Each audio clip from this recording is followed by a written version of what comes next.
ஒருவருடைய ஜாதகத்தில் ராசி கெட்டுருச்சு அப்படின்னா எந்த மாதிரியான பிரச்சனைகள்லாம் இருக்கும், அவர் எந்த மாதிரியான பலன்கள்லாம் அனுபவிப்பார் அப்படின்னா, ராசி அப்படிங்கிறது உடலை குறிக்கக்கூடியது, ஒருவருடைய மனதை குறிக்கக்கூடியது, அவர்களுடைய எண்ணத்தை குறிக்கக்கூடியது. இது எல்லாமே ராசி சுட்டி காட்டும்.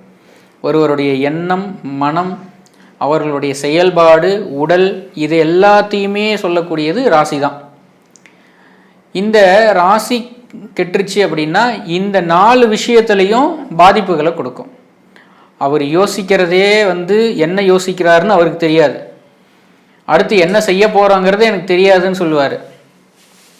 எந்த ஒரு விஷயத்தை செஞ்சாலும் அதில் இருக்கக்கூடிய நெகட்டிவை பற்றி மட்டும்தான் அவர் யோசிப்பார். பாசிட்டிவான ஒரு திங்கிங்கே அவர்கிட்ட வரவே வராது. அதே மாதிரி டிப்ரெஷன் ரொம்ப அதிகமாக இருக்கும், உடல் ரீதியான தொந்தரவுகள் ரொம்ப அதிகமாக இருக்கும். அதாவது மனசு ஒரு வேலையை செய்யணும்னு தோணும், சொல்லும், ஆனால் அந்த மனதிற்கு இந்த உடல் சப்போர்ட் பண்ணோம் இல்லையா, இந்த உடல் சப்போர்ட் பண்ணாது, அப்புறமா செஞ்சுக்கலாம் அப்படின்ற ஒரு அலட்சியம் அவர்கிட்ட எப்பவுமே இருக்கும்.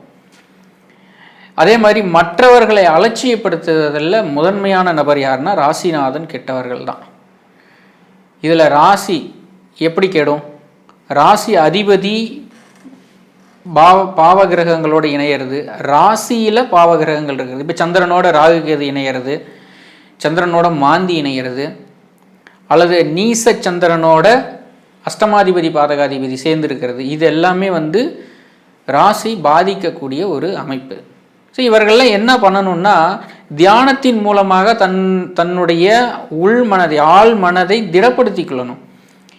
இவங்கெல்லாம் பேசிக்காக வடிவேல் மாதிரி பேஸ்மெண்ட்டை ரொம்ப வீக்காக இருக்கக்கூடியவர்கள், ஆனால் வெளியில் காட்டிக்க மாட்டாங்க, ரொம்ப தைரியசாலி மாதிரி இருப்பாங்க. எந்த ஒரு முடிவையும் தெளிவாக எடுக்க முடியாது, எந்த ஒரு விஷயத்தையும் தெளிவாக செய்யவும் மாட்டாங்க. மற்றவர்களுக்கு ஆலோசனை அதிகமாக சொல்லுவாங்க, ஆனால் தன்னுடைய விஷயத்திற்கு அவர்களால் எந்த ஒரு முடிவும் எடுத்துட முடியாது. இதையே மற்றவங்க கிட்ட கேட்டு எடுக்கக்கூடிய சூழ்நிலையில் அவங்க எப்பவுமே இருப்பாங்க. அதே மாதிரி எண்ணமும் செயலும் ஒன்றாக இருக்காது. நம்ம யோசிக்கக்கூடிய விஷயங்கள் வேறாக இருக்கும், செய்யக்கூடிய செயல் வேறையாக இருக்கும். அது நல்ல விஷயமா இருந்தாலும் சரி, கெடுதலான விஷயமா இருந்தாலும் சரி. அதே மாதிரி அதிகமாக தர்க்கம் செய்யக்கூடியவர்கள் இந்த ராசி கெட்டவங்க.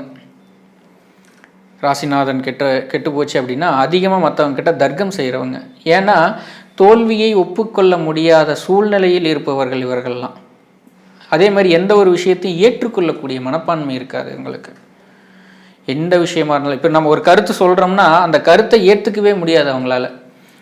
அதற்காக அதிகமாக தர்க்கம் செய்கிறது, அதிகமாக கோபப்படுறது, அதிகமாக மற்றவர்கள்கிட்ட இருந்து விலகி இருக்கிறது, இதெல்லாம் இவர்களுடைய நார்மலான ஒரு குணாதிசயமாகவே அவங்க வச்சுருப்பாங்க.